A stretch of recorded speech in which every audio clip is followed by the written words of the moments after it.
கர்த்தருடைய நல்ல நாமம் மகிமைப்படுவதாக. மார்க்கு 12ஆம் அதிகாரம் 34ஆம் வசனம். நீ தேவனுடைய ராஜ்யத்திற்கு தூரமானவன் அல்ல என்று ஒரு வேதபாரகனை பார்த்து இயேசு சொல்லுவதாக நாம் வாசிக்கிறோம். இந்த வேதபாரகன் அங்கு நடக்கிற தர்க்கங்களை கவனித்து கொண்டே இருக்கிறான். அப்பொழுது இயேசு நன்றாய் உத்தரவு சொல்லுகிறார் என்று அறிந்து தானும் ஒரு கேள்வியை முன்வைக்கிறான். கற்பனைகளில் எல்லாம் பிரதான கற்பனை என்னவென்று கேட்கிறான். அப்பொழுது இயேசு பிரதான கற்பனையை சொல்லிவிட்டு இவைகளிலும் பெரிய கற்பனை ஒன்றுமில்லை என்று சொல்லுகிறார்.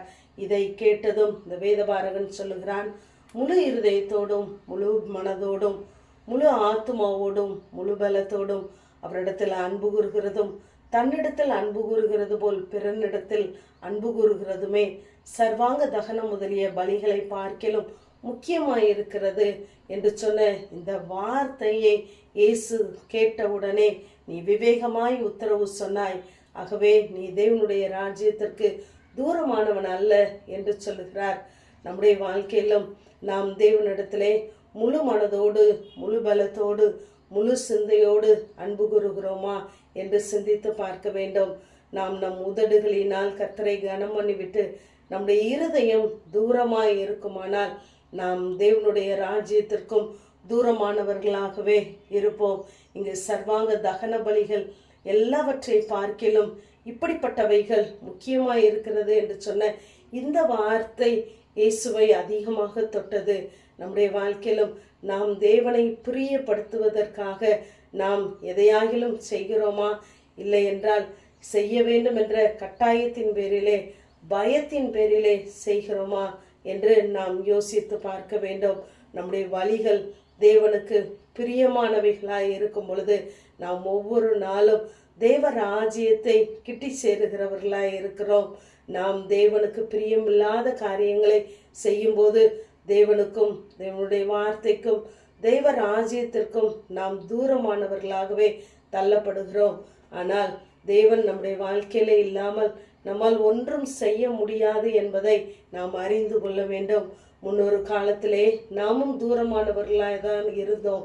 ஆனால் அவருடைய இரத்தத்தினாலே நம்மை மீட்டிருக்கிறார், சமீபமாக்கியிருக்கிறார் என்பதை நாம் மறந்து போக வேண்டாம். நம்மால் ஏதாயாகிலும் ஒன்றை செய்வதற்கும் யோசிப்பதற்கும் நாம் தகுதியானவர்கள் அல்ல.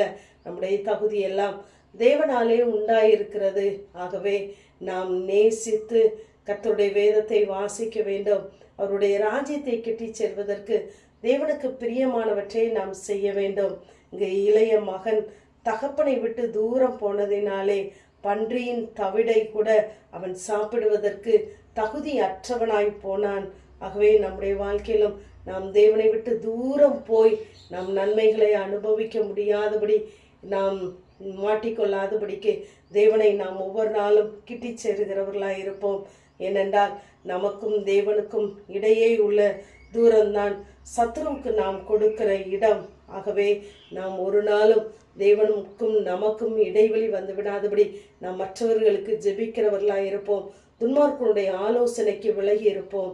ஏனென்றால் துன்மார்க்கனுக்கு கர்த்தர் தூரமாகவே இருக்கிறார். அவனுடைய வழிகளிலே முள்ளுகளும் கண்ணிகளும் உண்டு. ஆகவே நம்முடைய ஆத்துமாவை அவைகளுக்கெல்லாம் தூரமாய் விலக்கி தேவ வார்த்தைக்கு நாம் கிட்டி சேரும் பொழுது நாம் ஒவ்வொரு நாளும் தேவ ராஜ்யத்தை கிட்டி சேருகிறவர்களாய் இருக்கிறோம். நாம் தேவனுக்கு பிரியமானதை ஒவ்வொரு நாளும் நாம் செய்யும் பொழுது தேவனுடைய பார்வை நம்ம மேலே படுகிறது. நாம் அறிக்கையிடுகிற நாம் பேசுகிற ஒவ்வொரு வார்த்தையும் தேவன் கவனித்து கொண்டே இருக்கிறார். ஆகவே தான் சொல்லுகிறார், அவன் விவேகமாய் உத்தரவு சொன்னதை கண்டு என்று சொல்லுகிறார். ஆகவே நாம் தேவனை பிரியப்படுத்துகிறவர்களாய் இருப்போம். நம்முடைய வாயின் வார்த்தைகள் இருதயத்தின் தியானங்கள் தேவ சமூகத்திலே பிரதியாய் இருக்கட்டும். கர்த்தரையும் அவருடைய சமூகத்தையும் நாடுங்கள், அவருடைய வல்லமையை நித்தமும் தேடுங்கள். நாம் தேவனுக்கு பிரியமானவர்களாய் இருப்போம். ஆமேன். ஜெபம். பிதாவாகிய தேவனே, குமாரனாகிய இயேசு கிறிஸ்துவின் நாமத்தின் மூலமாய் உடைய சன்னிதானத்தில் வருகிறேன். தேவனே, எனக்கு தூரமாகாதையும் என்ற வேத வார்த்தையின்படி கர்த்தாவே, நீர் எங்களுக்கு தூரமாகாதபடி நாங்கள் உமக்கு பிரியமானதை செய்து இன்னும் ஒவ்வொரு நாளும் ஆண்டவரே உம்மை கிட்டி சேருகிற அனுபவத்தை எங்களுக்குள்ளே நீர் தருவீராக. இயேசுவின் மூலம் ஜெபம் கேளும் எங்கள் நல்ல பிதாவே. ஆமேன்.